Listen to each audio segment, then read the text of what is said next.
FIFA built an entire World Cup around one promise: trust the technology, trust the process, trust the result. For years, football's governing body invested billions into a future where controversial decisions could be explained instantly. More cameras, more data, more precision than ever before. Fans didn't need to agree with every call, they just needed to believe the evidence was there. And for a while, that worked. The game changed. VAR became part of football. Semi-automated offside became normal. The arguments never disappeared, but they became easier to settle. Then came the moment FIFA feared most. Not a wrong decision, not a referee mistake. Something potentially far more dangerous. A decision that millions questioned, and evidence that millions never got to see. Within minutes, social media was exploding. Commentators were confused, fans were demanding answers, and the one thing designed to end the argument simply never appeared. No offside graphic. No animation, no explanation, nothing. In that moment, the controversy stopped being about a football match. It became a test of whether FIFA still had enough credibility left for people to trust what they couldn't see. At first, it looked like an ordinary World Cup incident, a challenge inside the box, a penalty awarded. The play stopped, VAR checked the footage. Business as usual. But then, the replays started circulating. Fans watching from the stands noticed it. Television analysts noticed it. Millions at home noticed it. The same question appeared everywhere at once. Was the attacker offside? Normally, this is where modern football provides an answer. The freeze frame appears, the lines are drawn, the debate ends. Instead, the opposite happened. The decision stood, the goal counted, and then everybody waited. Broadcasters waited, supporters waited, journalists waited. Minutes passed, then more minutes. Still nothing. The graphic never arrived. Suddenly, the focus shifted away from the match itself. Nobody was talking about tactics. Nobody was talking about the goal. The only thing anyone wanted to see was the evidence. And the longer that evidence remained missing, the bigger the story became. By the time the match continued, the controversy had already escaped the stadium. It was now spreading across the football world. What happened next was completely predictable. The internet moved faster than FIFA. Before any official explanation arrived, millions of football fans had already reached their own conclusions. Screenshots appeared everywhere. Supporters drew their own lines. Accounts with thousands of followers posted frame-by-frame breakdowns. Football forums exploded. Some called it incompetence. Others called it a scandal. A few went even further.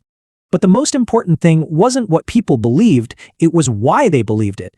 Because when people trust an organization, they tend to assume mistakes are accidental. When trust begins to weaken, every mistake looks intentional. Suddenly, the missing graphic wasn't just a missing graphic, it became evidence. Evidence that something wasn't right. Evidence that something might be hidden. Whether those suspicions were fair didn't matter anymore. The damage was already done. The story had escaped FIFA's control, and once that happens during a World Cup, there is no putting it back in the box. The controversy was no longer about a single decision, it was becoming a global debate about credibility. Normally, online outrage burns fast and disappears even faster. This time was different. The debate escaped social media and entered mainstream football discussion. Former players, television analysts, commentators who have covered World Cups for decades, one by one, they started asking the same question fans were already asking. Where was the evidence? Their criticism wasn't necessarily aimed at the decision itself, it was aimed at the missing transparency. Because modern football made a promise. Technology would reduce controversy by making decisions easier to understand. Fans were told they would no longer have to blindly trust officials. The system would show its work. That was the entire point. Yet here was one of the biggest tournaments on Earth, facing one of its first major controversies, and the one thing everyone expected to see simply wasn't there. Suddenly, the discussion was no longer about whether the attacker was offside. It was about whether football's governing body was practicing the transparency it had spent years promoting. And once respected voices begin questioning the process, the pressure changes. Fans can be ignored. The pundits are harder to dismiss. Television discussions turned into headlines. Headlines turned into debates, and debates turned into a problem FIFA could no longer control. Eventually, FIFA responded. The organization insisted the review process had worked correctly. Officials had access to the necessary information. The decision had been checked. The problem, according to FIFA, was not the technology itself, it was the visual graphic shown to the public. A technical issue, a temporary failure, an unfortunate mistake at the worst possible moment. On the surface, that explanation sounded reasonable. Major sporting events rely on complicated systems. Technical failures happen, broadcast errors happen. But by this point, the controversy had evolved beyond the explanation itself, because people were no longer asking what happened. They were asking whether they believed the answer. And that is a completely different problem. FIFA may have been trying to explain a technical issue. Many fans heard something else. They heard an organization asking for trust without providing proof.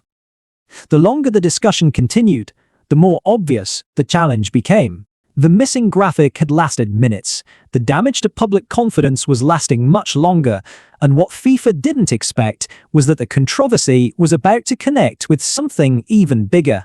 But then people remembered something. This wasn't the first controversy of the tournament. It wasn't even close. Before the World Cup had properly settled into rhythm, questions were already appearing from every direction.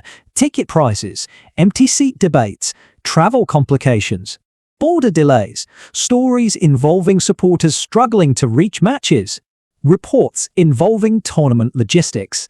None of those issues alone were enough to define a World Cup. Every major event faces criticism. Every tournament encounters problems. But together, they created a pattern. A feeling that FIFA was spending more time responding to problems than preventing them. That is why the missing VAR graphic became so powerful. By itself, it was a technical issue. Combined with everything else, it became a symbol of uncertainty, a symbol of frustration, a symbol of a tournament that seemed unable to escape controversy. And suddenly, a single refereeing incident was carrying the weight of every complaint that came before it. The conversation wasn't growing, it was snowballing, and the faster it rolled, the harder it became for FIFA to stop. And that's when the story stopped being about football. Because football has survived controversial decisions for more than 100 years. The sport existed long before VAR, long before offside graphics, long before replay technology. Wrong decisions happen. They always have. The real crisis wasn't the decision. The real crisis was trust. Trust changes everything. When trust is strong, people assume mistakes are accidental. When trust is weak, people assume mistakes are intentional. That is the trap FIFA suddenly found itself in. The organization may have been right. The officials may have reached the correct conclusion.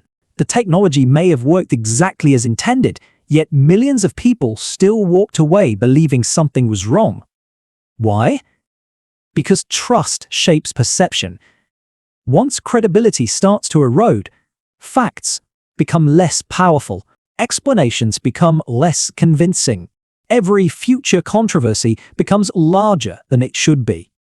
FIFA spent years investing in technology designed to make football more transparent. Yet during one of the most important moments of the tournament, transparency became the very thing people felt was missing. Maybe FIFA was right. Maybe the decision was correct. Maybe the missing graphic really was the result of a technical problem that happened at exactly the wrong moment. That remains entirely possible. But that isn't why this story matters. What makes this controversy important is what it revealed. Not about technology, not about VAR, about trust. The biggest threat facing FIFA isn't a controversial decision. Every tournament survives those. The biggest threat is a world that no longer automatically believes the explanation that follows, because once that happens, every future mistake becomes bigger. Every future controversy becomes louder. Every future statement becomes harder to accept. The irony is that the football itself has been delivering exactly what fans wanted. Drama, emotion, underdogs, historic moments. Attention drifted away from the pitch and toward the people running the tournament. The nightmare wasn't the missing graphic. The nightmare was how quickly millions of people assumed the worst when it disappeared. A graphic vanished for a few minutes. The questions it created could follow FIFA for much longer. And that may be the real story of this World Cup.